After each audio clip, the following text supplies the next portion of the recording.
Makasih Pak. Iya Pak, amin. Ditunggu kabar baiknya Pak ya. Mari. Ini amat ya, so banget ya dapat kerja. Gimana lulusan SMK ya? Mirsa, Sekolah Menengah Kejuruan. Tuh singkatan dari SMK tuh. Ini tuh adalah pendidikan tingkat menengah yang ditempuh agar siswa tuh terampil alias siap dalam bekerja. Tapi kalau misalnya ngelihat data dari Badan Pusat Statistik, SMK tuh artinya susah dapat pekerjaan. Yuk kita bermain dengan data dari BPS. Per Agustus tahun lalu jumlah pengangguran di Indonesia itu ada 8,4 juta orang. Atau 5,8% dari jumlah angkatan kerja yang ada, yaitu 135,5 juta orang. Di dalamnya, pengangguran paling banyak disumbangkan oleh lulusan dari SMK. Benarkah? Kita cek datanya. Nah, pemirsa, survei Angkatan Kerja Nasional BPS menguak fakta bahwa betul adanya lulusan SMK yang seharusnya menjadi lumbung padat karya, malah menjadi lumbung padat pengangguran. Nih, cek aja nih grafisnya nih. SMK itu menyumbang angka paling banyak, itu bisa sampai di atas 9%. Melampaui lulusan SMA, diploma, universitas, bahkan SD. Pemirsa, padahal saat ini referensi masyarakat Indonesia untuk menyekolahkan anaknya paling tinggi itu adalah di SMK atau Sekolah Menengah Kejuruan. Hal ini porsinya hampir setengah dari 1.520 responden dari survei yang sudah dilakukan oleh Indikator Politik Indonesia. Dari data ini nih, berarti tergambar begitu besarnya harapan masyarakat untuk menyekolahkan anaknya di Sekolah Menengah Kejuruan, meskipun sulit mendapatkan pekerjaan. Adik-adik yang sedang bersekolah di SMK tetap semangat belajarnya dan juga tentunya tekun dan harus dari hati. Ingat, niat yang baik pasti akan menghasilkan hasil yang terbaik. Menyediakan lapangan pekerjaan adalah tugas dari pemerintah. Evaluasi kurikulum itu tugas dari Kementerian Pendidikan. Untuk lapangan pekerjaan itu ada di bawah Kementerian Perekonomian dan juga Kemenko PMK. So, tetap semangat belajar. Elgin Fridianto, Heri Ardi, Business Talk.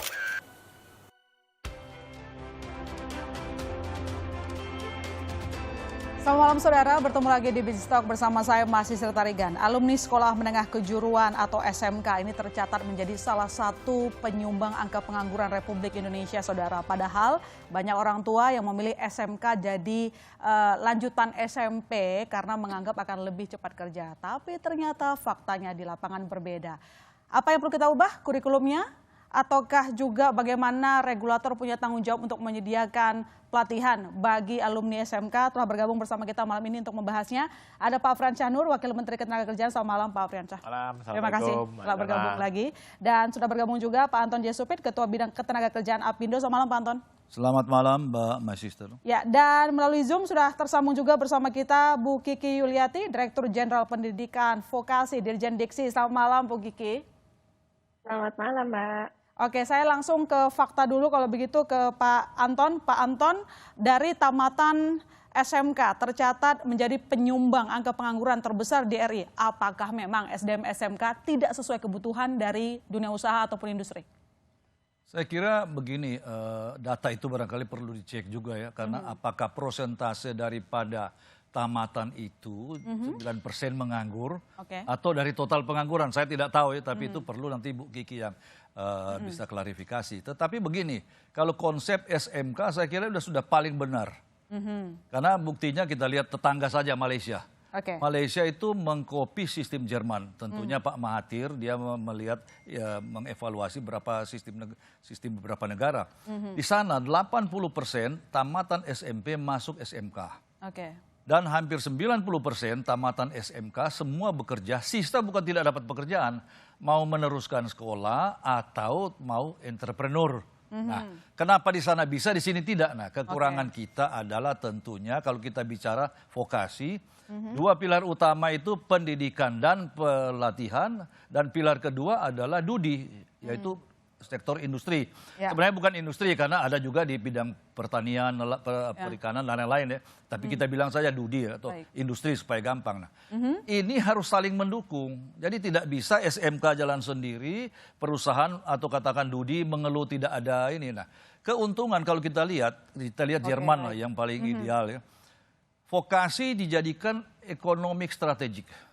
Jadi bukan hanya semata-mata CSR, tapi ekonomi strategik, sehingga walaupun dengan segala banyak krisis, Jerman kan tetap survive.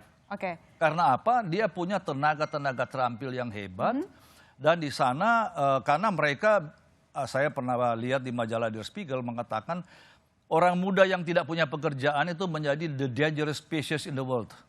Jadi untuk menghindari itu, lantas diberi kompetensi. Nah, sinilah peranan negara, memberikan kompetensi yang paling minimal agar orang muda itu bisa bekerja. Tentunya sistem ini perlu kita diskusikan bersama dunia usaha dan pendidikan dan tentunya pelatihan. Dan yang lebih menarik di Jerman, Pak Wamen, pendidikan dan pelatihan itu menyatu satu sistem. Yaitu kalau ada kompetensi yang tidak lagi disiapkan oleh dunia industri untuk diberi pemagangan, tetapi masih dibutuhkan, masuk BLK. Jadi ini sudah menjadi satu, tetapi jangan lupa di Jerman ada yang namanya BIBB. Komite Nasional yang sangat powerful dan dia membuat kebijakan, policy dan lain-lain, mengevaluasi pelaksana, yaitu di sana Kadin, IHK, harus melaksanakan itu. Jadi tidak ada improvisasi. Dia harus ada kompetensi yang paling minimal dipunyai oleh si calon. Sistemnya jelas begitu ya, dan itu yang belum dibangun di Indonesia. Nah ini ekosistem ini yang kita bersama harus bangun ya. Baik. Sebelum saya nanti ke Pak Friansa dan juga memperpanjang ke Pak Anton, Bu Kiki, dengan adanya fakta ini lagi Bu, kalau kita lihat data BPS selalu menunjukkan SMK menyumbang angka pengangguran yang tinggi. Apakah di sini apa yang dievaluasi oleh Kemendikbud, lalu kemudian kira-kira apakah kita perlu mengganti kurikulum? Ya, terima kasih Mbak. Saya berterima kasih sebetulnya, kami dari Kemendikbudristek berterima kasih pada BPS untuk data Sakernasnya yang tadi kita jadikan acuan. Karena data Sakernas ini time series. Ya, jadi ketika kita melihat time series, kami melihat tren dari 2020 ke 2022. Jadi Pak Wamen, Pak Anton, hal yang sangat menggembirakan dari data yang sama nih, ternyata terjadi penurunan tingkat pengangguran terbuka untuk semua level. Nah, setelah kami lihat lagi, kami analisis, penurunan tingkat pengangguran terbuka bagi tenaga kerja kita untuk yang tidak sekolah atau SD, penurunannya terjadi 0,6%. Untuk SMP 7,9%, untuk SMA 13% turun penganggurannya.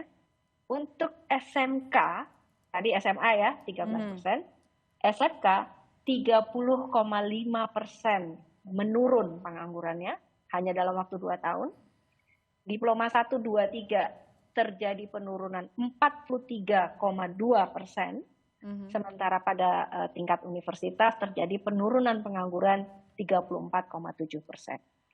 Kami sangat positif ya melihat perkembangan ini. Jadi tidak lihat di satu titik aja di 2022, kami lihat trennya. Dan angka-angka penurunan pengangguran ini menunjukkan beberapa hal yang perlu kita dalami nanti kalau kita punya data yang lebih lengkap. Jika memang pertumbuhan ekonomi Indonesia memang positif dan lapangan kerja memang meningkat, maka kita lihat bahwa lulusan pendidikan SMK, diploma dan perguruan tinggi secara umum mampu memanfaatkan peluang kerja yang ada. Jadi dari situ kita bisa lihat bahwa penurunan pengangguran itu terjadi sangat cepat justru pada SMK, diploma, dan universitas. Dengan data yang tadi Bu Kiki sampaikan dan itu data dari BPS, apakah di sini maksudnya bahwa tidak akan ada perubahan kurikulum misalnya, atau kemudian mengikuti tadi permintaan dari Pak Anton, harusnya yang dari sistem pendidikan dan juga teknisnya itu disatukan gitu programnya, sehingga nanti orang yang alumni SMK ini bisa lebih siap kerja. Karena kalau saya lihat ini survei Kementerian Pendidikan dan Kebudayaan, Bu, sama Marketplace Inc. itu menyebutkan bahwa rata-rata orang tua yang menyekolahkan anaknya ke SMK, alasan paling besarnya karena prospek kerja yang bagus.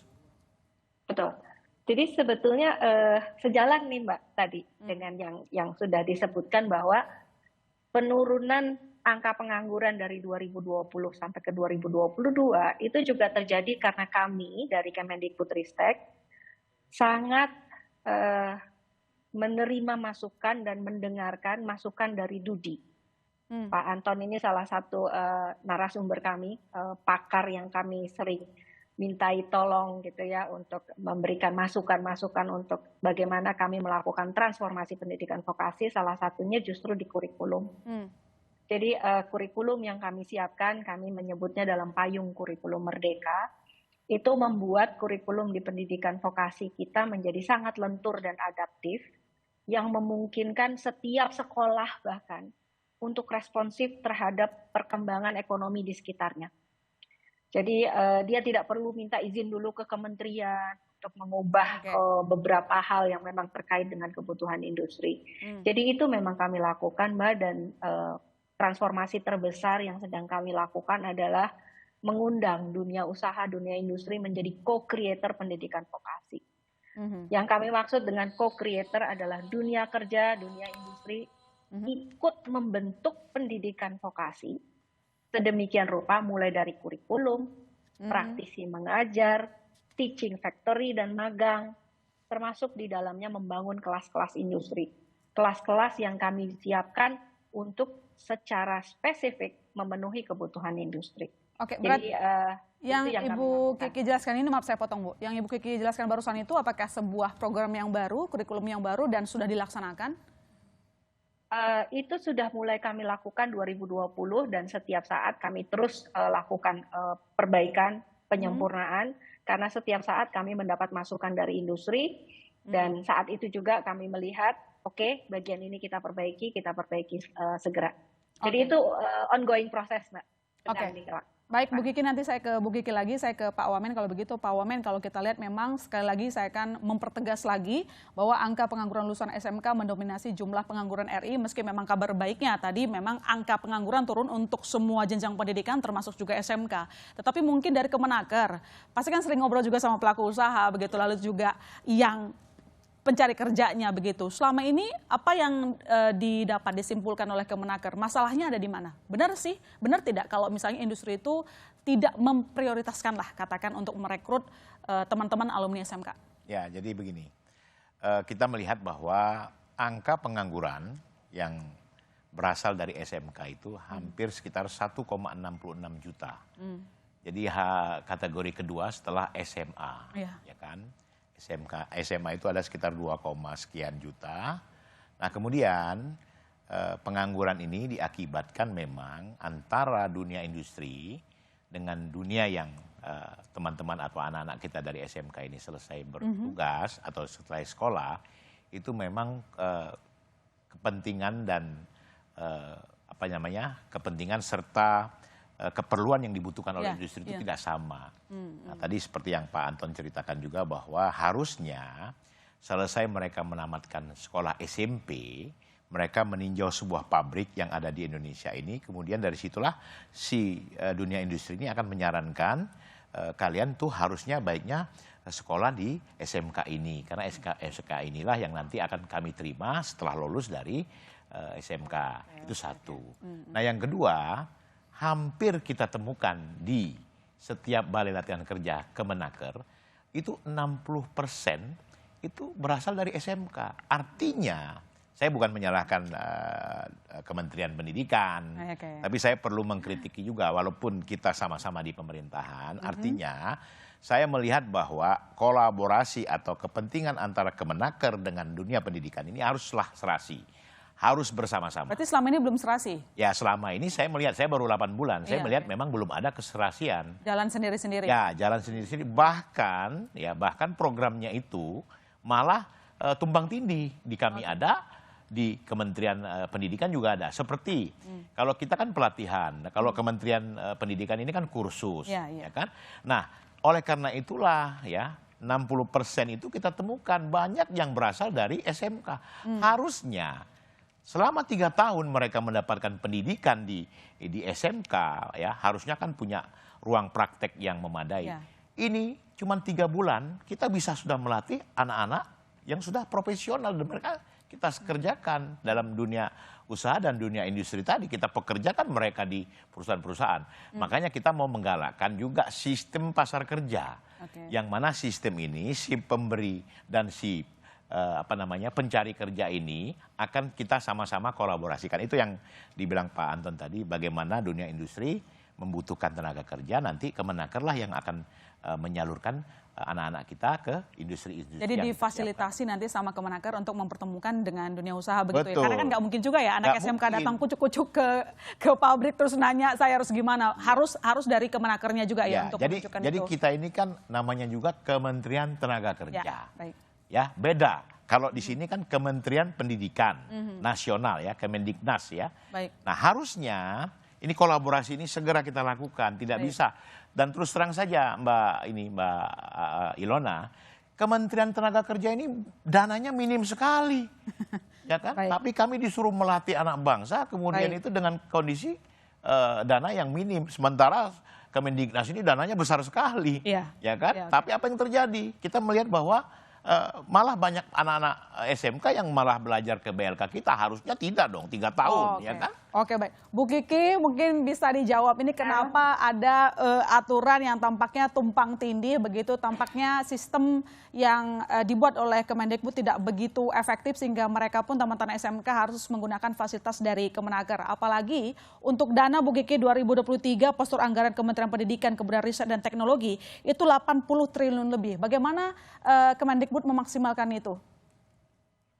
Baik, Pak Wamen, terima kasih nih ya kalau anak SMK ke sana. Jadi ada beberapa hal ya Mbak yang perlu juga kita lihat kalau kita double klik tuh data tadi yang disampaikan oleh Pak Wamen. Lulusan SMK itu seringkali usianya juga belum cukup untuk masuk pasar kerja. Belum 18 tahun. Itu banyak nih anak-anak yang pinter di SD gitu ya, dia masuk lebih cepat, terutama di sekolah swasta mungkin. Kemudian berbagai prestasi yang mereka lalui sehingga mereka lulus itu belum 18. Sehingga kan tidak mungkin ya dia masuk langsung ke pasar kerja karena dia memang belum boleh umur di bawah 18. Nah, itu yang kami siapkan dengan yang kita sebut dengan kursus. Jadi kursus ini melayani anak usia sekolah yang tidak berada di sistem persekolahan.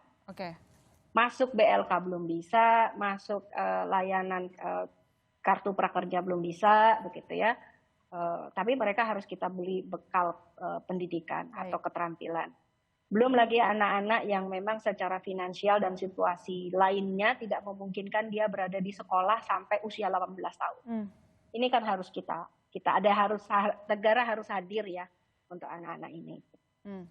Nah, jadi itu yang kita lakukan. Dan kalau disebut tadi bahwa belum ada koordinasi, mungkin kami perlu lebih sering berdiskusi dengan Pak Wamen, karena kalau dengan para dirjennya, tadi bahkan saya satu forum nih dengan Pak Dirjen dari Pak Budi ya, dari Ketenagakerjaan, dan kami selalu berdiskusi Pak mengenai bagaimana kita melakukan resource sharing, memanfaatkan. Memang Bu Dirjen juga bilang Bu sama saya, beliau habis ketemu, habis rapat koordinasi, cuman tarik-menariknya kencang sekali.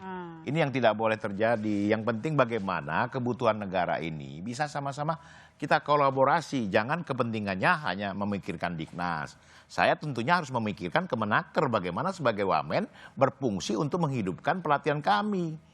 Begitu. Kalau kami, kepentingan kami itu adalah bagaimana memberikan layanan pendidikan terbaik bagi seluruh warga negara. Jadi kepentingan kami itu lebih pada negara hadir untuk memberikan bekal keterampilan dan kompetensi kepada warga negara. Tidak harus sebetulnya itu dari Kemendikbud, tidak harus dari industri, bahkan kami mengundang industri sekarang Mbak, untuk menjadi mini university. Mereka diberi kesempatan memberikan pemagangan kepada anak-anak kami, mahasiswa misalnya, dalam 1 semester, lalu selama proses belajar itu, pemagangan itu, kami hitung sebagai kredit di kampusnya. Jadi kami justru mengundang semua pihak untuk ikut membantu pendidikan anak-anak bangsa kita. Siapa saja, termasuk juga Kemenaker sebetulnya. Baik, semoga nanti makin lentur hubungannya antara Kemenaker dan juga Kemendikbud. Bukan semakin lentur, kita ini bagian daripada pemerintah. Baik.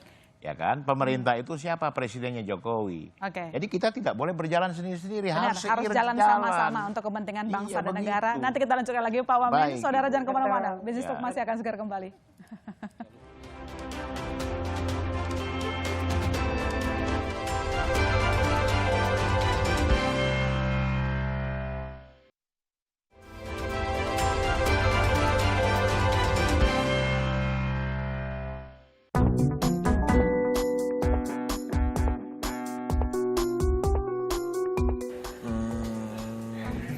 SD, SMP mungkin? Tebak ya, kayaknya SMA? SD kali ya, karena kan orang lulusan SD biasanya susah dapat kerja.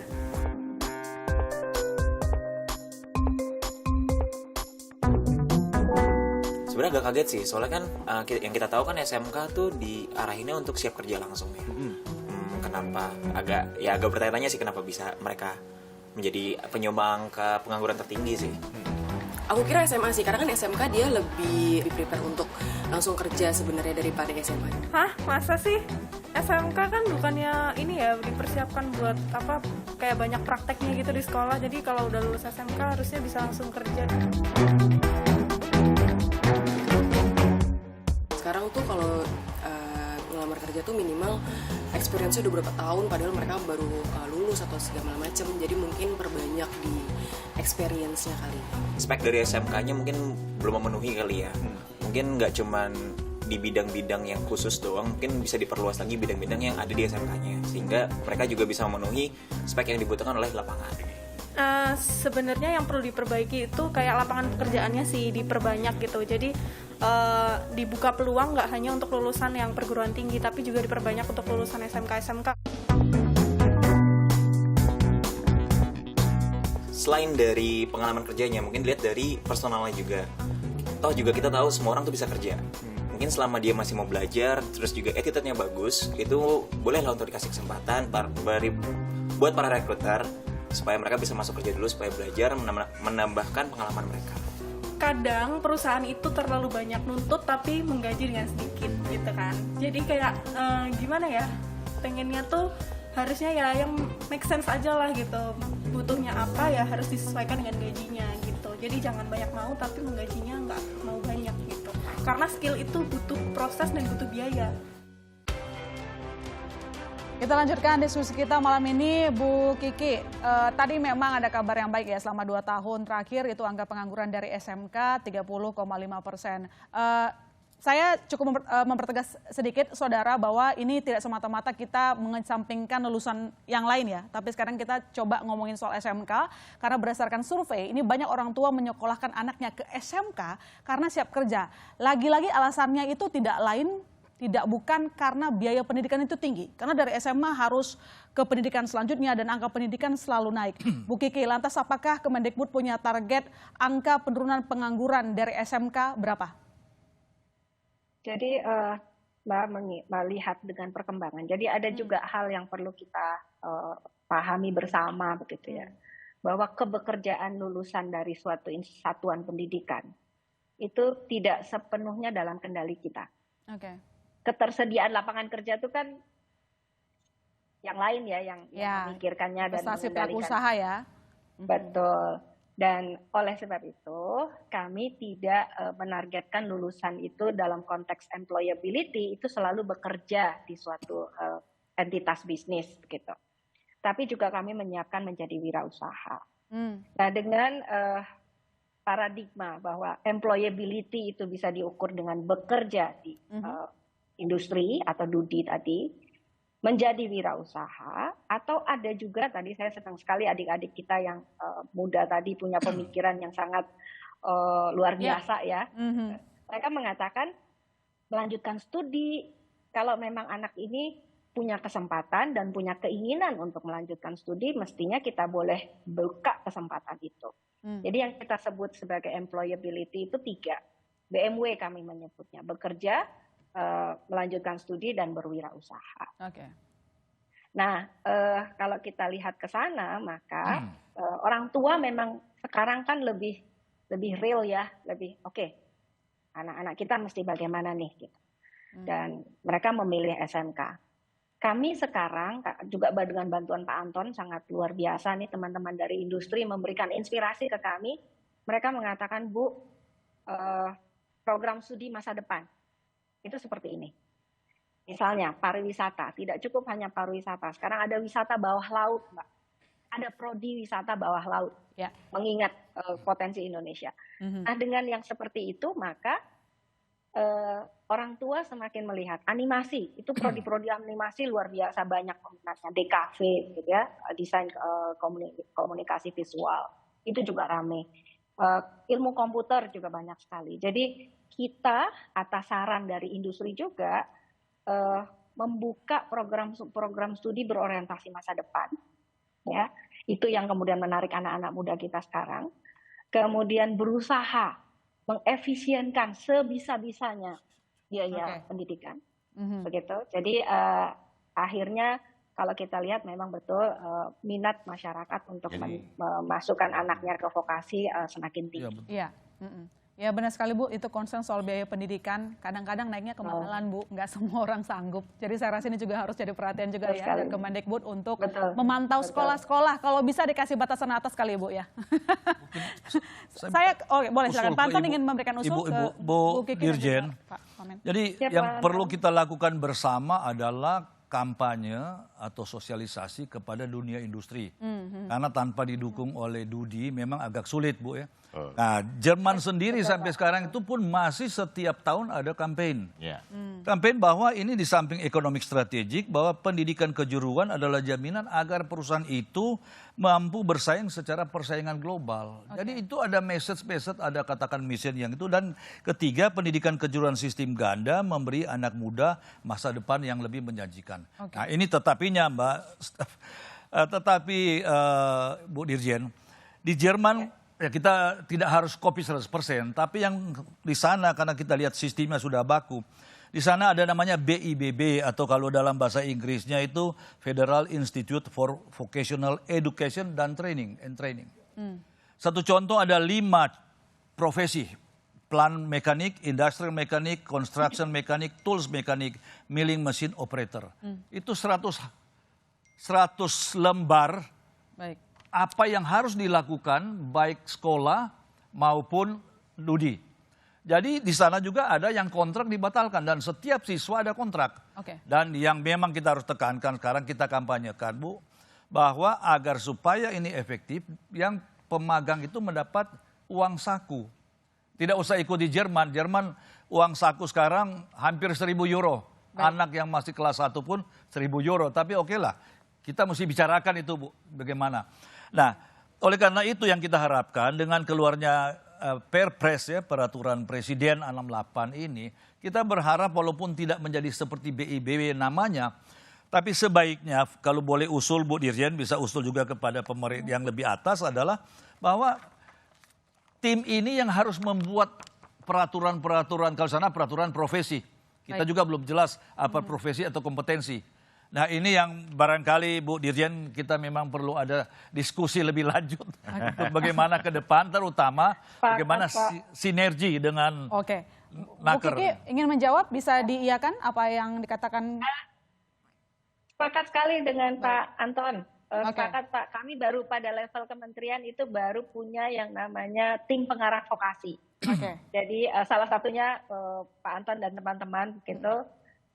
Kami dengan senang hati Pak Anton bersama nanti dengan kementerian-kementerian lain, entitas lain termasuk Kadin diantaranya gitu.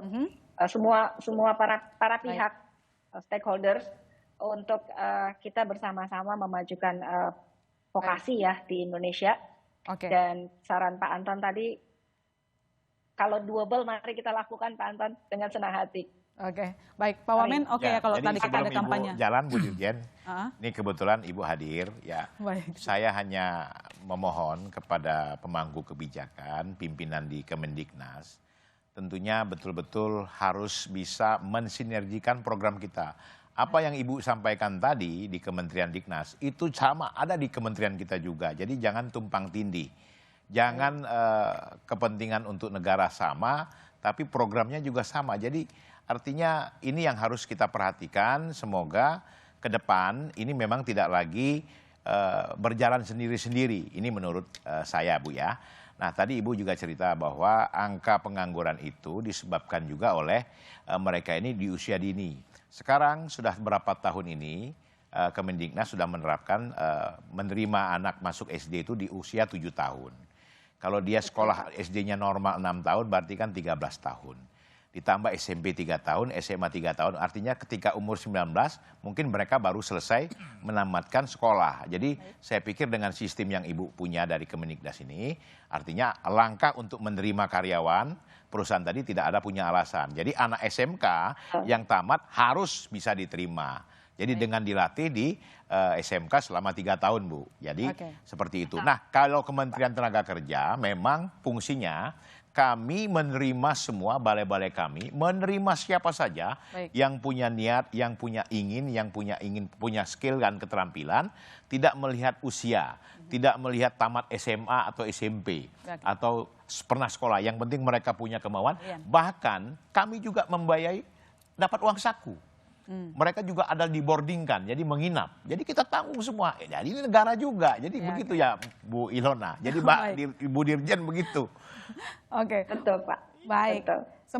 Saya rasa semoga diskusi ini sangat berkembang sekali begitu ya. Masih banyak yang ingin kita bahas dengan Bu Kiki, tetapi Bu Kiki punya waktu yang terbatas. Semoga habis ini dari Kemendikbudristek dan juga dari Ketenagakerjaan bisa ngobrol bareng. Jadi, baik biar panjang Bu Ilona, gitu ya. kami ini bukan menciptakan anak-anak didik yang terampil, tapi kami melatih. Namanya juga Kementerian Tenaga Kerja. BLK itu kan Balai Latihan Kerja. Ya, bukan Balai Pendidikan gitu kan. Oke, baik. Semoga nanti transformasi pendidikan vokasi di Kemendikbudristek juga kerjasama lah. Kemendiknas itu kerjasama dengan Kemenaker. Itu Ibu Kiki kasih tahu Pak Nadiem itu, Pak Menteri ya. Baik. Terima kasih Bu Kiki Liati, Direktur Jenderal Pendidikan Vokasi telah bergabung bersama kami. Kami tunggu gebrakan di transformasi pendidikan vokasi. Selamat malam Bu Kiki. Selamat malam, terima kasih semuanya. Malam Bu Kiki. Kami Pak Wamen, Pak Anton, Pak. Ya Ibu. Sehat selalu. Selamat malam. Nanti kita diskusi ya Bu. Baik, lepas ya. Baik. Makin panas gitu ya. Saudara jangan kemana-mana. Bisnis Talk masih akan segera kembali.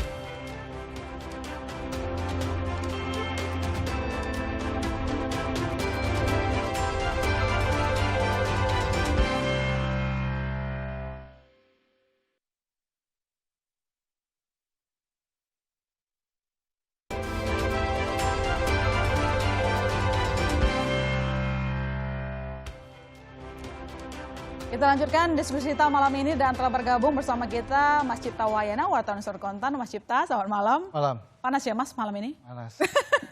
Baik, sebelum saya ke Mas Cipta, saya coba ke Pak Anton dulu. Pak Anton tadi juga mendengar suara dari masyarakat ya. Ini ada concern yang saya rasa cukup menarik untuk kita perdalam. Katanya banyak pelaku usaha mintanya itu kebanyakan juga gitu. Sementara mereka belum punya pengalaman tapi gajinya juga nggak gede-gede banget.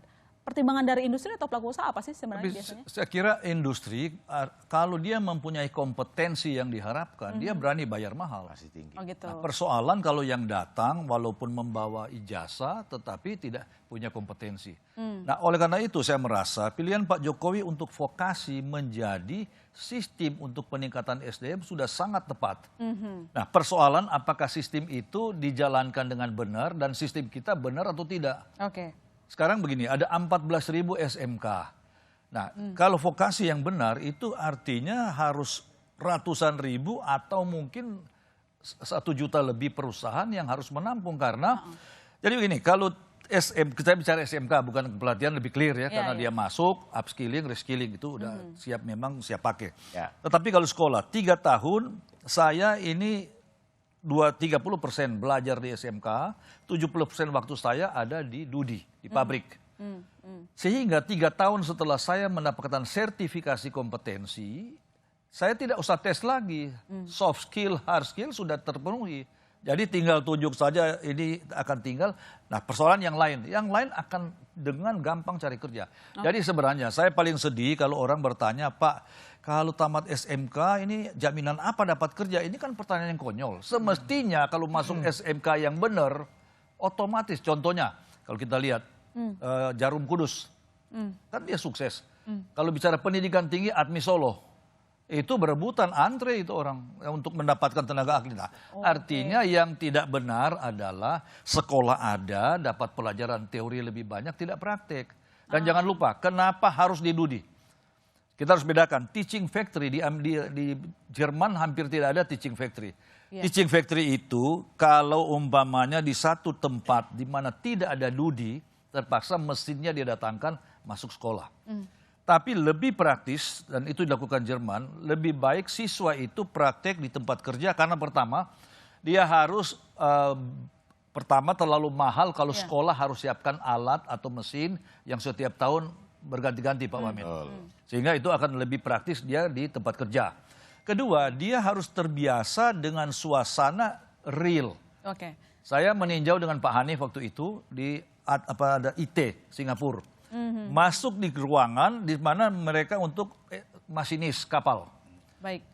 Ruangan tidak AC begini. Ruangan seperti di dalam ruangan kapal, bau solar dan panas. Jadi harus membiasakan di tempat kerja yang real. Ketiga, dia kan mau cari kerja. Kalau dia sekolah, setelah itu baru melamar, berbeda dengan dia sudah 70% waktu di tempat kerja, dia tidak susah cari kerja. Nah inilah yang harus sebenarnya filosofi ini, kawan-kawan kita di Dikbud dan lain-lain juga harus bicara bersama, ya itulah kembali kepada tetapi persoalan tanggung jawab nasional ada di mana ini. Sehingga tidak menjadi, saya lebih cenderung seperti yang Pak Wamen katakan, sebenarnya sukses tidaknya satu pemerintahan adalah menghapuskan kemiskinan. Dan yang paling efektif adalah beri lapangan kerja. Dan saya selalu berulang Pak Wamen, tanggung jawab memberi pekerjaan bukan di tenaga kerja. Karena mereka bagaimana dididik, dan kementerian lain kebijakan-kebijakan. SDM yang harusnya dibentuk. Di sini kan lebih banyak di tenaga kerja itu adalah mempersiapkan hubungan kerja, undang-undang tenaga kerja dan lain-lain. Nah ini yang salah persepsi juga Pak Wamen. Baik. Yang jelas di sini kalau saya tangkap juga pernyataan dari Pak Anton, harusnya sekolah SMK juga ini sudah harus punya tugas ya, bertanggung jawab terhadap anak didiknya supaya punya kapasitas yang mumpuni sesuai permintaan dunia usaha dan juga industri begitu. Pak Wamen, karena Pak Wamen sendiri yang tadi buka datanya bahwa banyak lulusan SMK ini justru ke tenaga kerjaan nih untuk mendapat pelatihan. Apakah memang setiap tahun trennya itu jumlah orang alumni SMK itu yang ke Kemenaker banyak Pak? Banyak. Jadi mereka itu data kita hampir 60%. Ya, yang berasal dari SMK. Nah, kenapa? Mereka ketika, mungkin maaf ya, ketika mereka mendapatkan pendidikan di SMK, mungkin mereka tidak betul-betul bisa maksimal seperti yang diceritakan oleh Pak Anton tadi. Jadi hanya ya gimana ya, mungkin seperti SMA juga mungkin lebih banyaklah teorinya daripada prakteknya juga. Jadinya nggak ada perbedaannya gitu ya. Dan satu lagi, saya pernah meninjau ke salah satu SMK negeri ya, itu fasilitas prakteknya juga tidak memadai. Yang menurut saya Kementerian Diknas betul-betul harus memfasilitasi bagaimana ruang-ruang praktek sehingga mereka ini bisa bekerja yang seperti Pak Anton bilang dari elektro misalkan, kemudian dari konstruksi atau mungkin dari jurusan yang IT, ya kan? Betul-betul alatnya itu memadai ketika mereka praktek betul-betul sungguh-sungguh. Mereka bisa, termasuk juga SMK perkapalan misalkan, atau SMK perhotelan, ya kan harus dibikin. Inilah tugas semua ya, termasuk Kemenaker. Kami siap memfasilitasi itu untuk kerjasama Diknas dengan kami. Kalau mereka tidak punya, kami siap memfasilitasi. Kita punya BLK-BLK yang sudah punya kompetensi dan perlu diingat, ya, Ibu Ilona. Ketika kita sudah melatih anak-anak kita di BLK, mereka dapat sertifikasi. Punya sertifikat. Walaupun jam pelajarannya sangat singkat, tapi mereka handal. Cuman terbatas juga. Kami melatih punya paket. Paket itu satu paket 16 orang. 16 orang itu karena jurusannya ini, misalkan keperluannya, misalkan jurusan instalasi listrik, itu terbatas paketnya, tidak bisa banyak. Nah, limpahkan saja paketnya ke Kementerian Tenaga Kerja. Kalau dilimpahkan paketnya anggaran juga bisa minta ditambah ya? Ya termasuk dong ya kan. Oke baik, ya, saya ke Mas Cipta.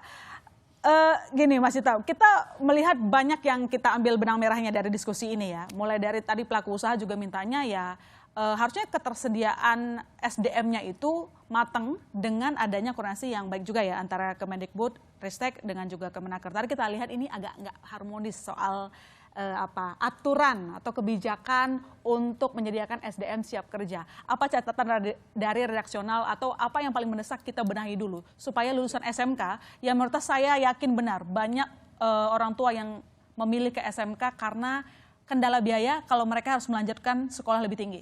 Ya, wah ini repot nih menyimpulkan diskusi yang terlalu pertama banyak gini. Diskusi ini menurut saya sangat produktif dan harus lebih sering. Ya. Pertama gini, kita kalau kembali lagi saya pengen menarik perspektif yang lebih besar. Kita selalu bicara misalnya bonus demografi. Tapi hati-hati, bonus demografi itu tanpa lapangan kerja, itu akan menjadi bencana demografi. Ya. Dan kita tidak akan memetik manfaatnya di 2030 ketika puncaknya nanti. Itu satu. Jadi penyediaan lapangan kerja ini harus selalu menjadi topik dan yang penting sebenarnya aksi ya. Aksi yang selalu ada hasilnya. Itu pertama. Yang kedua, bicara tentang SMK. Sebenarnya kalau kita menyimpulkan ini sebenarnya efek dari, kalau saya sebut ya ini sebenarnya ledakan SMK yang dalam tanda kutip awalnya niatnya bagus. Kalau kita lihat ini sebenarnya kan mulai 2014 ketika ada undang-undang pemerintah daerah dialihkan pengelolaan SMA itu ke provinsi. Lalu ada kampanye juga dari pemerintah memang pengen menjadikan SMK menjadi solusi untuk penciptaan tenaga kerja. Lalu kampanye ini gede-gedean. Kampanye gede-gedean ada booming SMK. Tadi Pak Anton menyebut sekarang 14.313. Ini lebih banyak dari SMA. SMA itu cuma 13.900.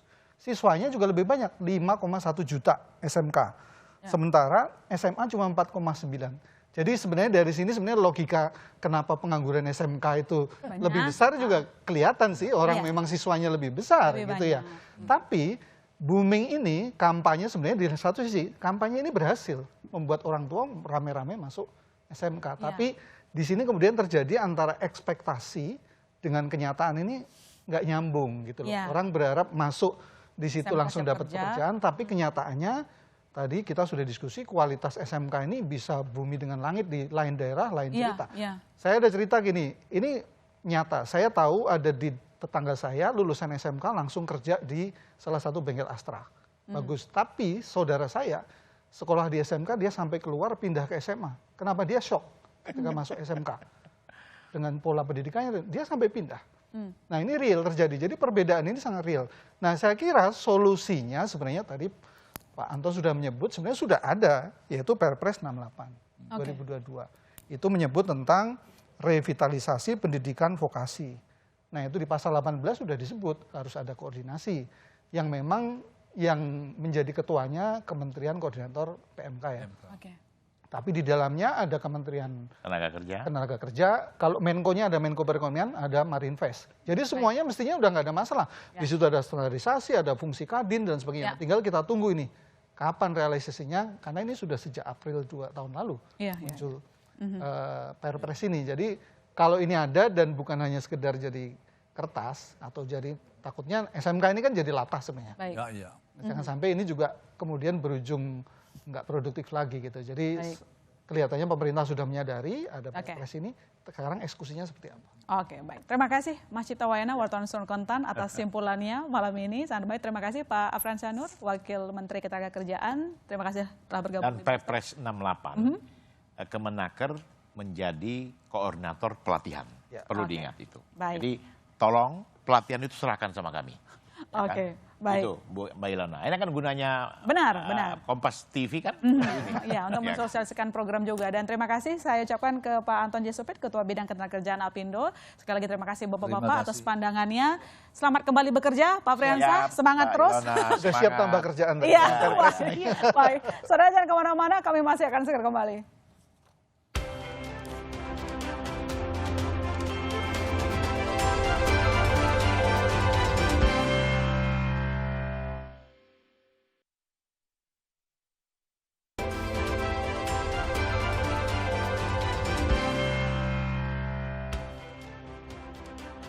Kita tunggu harmonisasi kebijakan regulator terkait dengan menyamakan untuk kebutuhan kurikulum dan juga teknis di lapangan agar tidak banyak lagi alumni SMK yang jadi pengangguran. Saya Mahasiswa Tarigan, sampai jumpa di Bisnis Talk Selasa depan.